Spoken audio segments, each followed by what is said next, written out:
एक middle class आम आदमी जीवन भर काम करता है, तब कहीं जाकर वो अपने सपनों का घर बनाता है। कुछ ऐसी ही कहानी है इस मूवी की, जहाँ कमल किशोर खोसला अपने रिटायरमेंट के बाद जमा किए पैसों से एक प्लॉट खरीदता है। लेकिन ये कहानी का अंत नहीं, यहाँ से तो मूवी शुरू होती है। खोसला जी जो एक प्रॉपर्टी डीलर से एक प्लॉट खरीदते हैं, उन्हें लगता है कि अब जीवन सुकून से कटेगा। लेकिन छोटा बेटा चेरी, जो एक सॉफ्टवेयर इंजीनियर है, अमेरिका जाने की प्लानिंग कर रहा था। खोसला जी को इस बात से झटका लगता है, और इससे बड़ा झटका तो तब लगता है जब सब जाते हैं नए प्लॉट पर भूमि पूजन के लिए, जहाँ पर किसी ने कब्जा कर लिया था। कब्जा किसी बड़े प्रॉपर्टी डीलर खुराना ने किया था। खोसला जी बड़े बेटे बंटी के साथ खुराना से बात करने जाते हैं, जहां खुराना उनसे 15 लाख मांगता है। मतलब खोसला जी को अपने ही प्लॉट के लिए 15 लाख और देने होंगे। इसके बाद खोसला जी मदद के लिए पुलिस, नेता, सोशल एक्टिविस्ट सबसे मिलते हैं, लेकिन सब एक ही बात कहते हैं कि डिस्काउंट दिला देंगे और सिर्फ 12 लाख ही देने होंगे। कहते हैं 1000 रुपए दो तो जगह मिलेगी। गरीब की मजबूरी नहीं समझते ये लोग। कहीं से मदद न मिलने के कारण बड़ा बेटा बंटी कुछ पहलवानों की मदद से कब्ज़ा छुड़ा लेता है। लेकिन अगले ही सीन में खोसला जी को जेल जाना पड़ता है, अपने ही प्लॉट पर घुसपैठ के जुर्म में। अब खोसला जी हार मान लेते हैं। दूसरी तरफ छोटा बेटा चेरी विदेश जाने के लिए वीज़ा बनवा रहा था, जिसके लिए वो मिलता है आसिफ इकबाल से।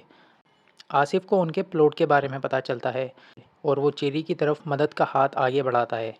आसिफ खुराना का पुराना पार्टनर था, लेकिन खुराना ने आसिफ की पुश्तैनी ज़मीन पर भी कब्जा कर लिया था। तब से आसिफ खुराना से बदला लेना चाहता था।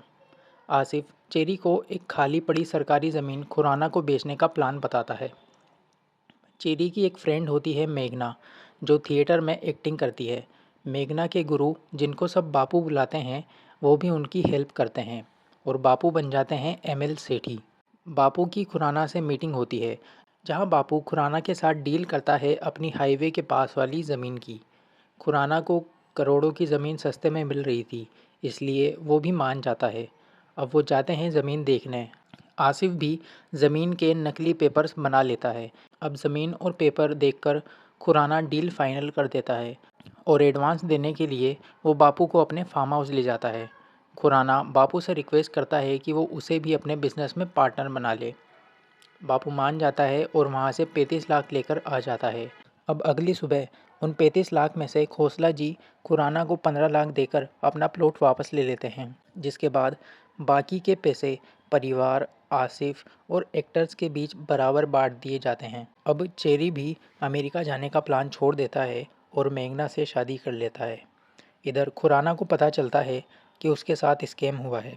वो अपने पीए से कहता है कि ये बात इन 4 दीवारों के बाहर नहीं जानी चाहिए कि खुराना को किसी ने बेवकूफ़ बना दिया। 4 दीवारों के बाहर ये बात नहीं जानी चाहिए, किसी ने खुराना को बेवकूफ़ बनाया। और इसके साथ ही ये कहानी यहीं ख़त्म हो जाती है।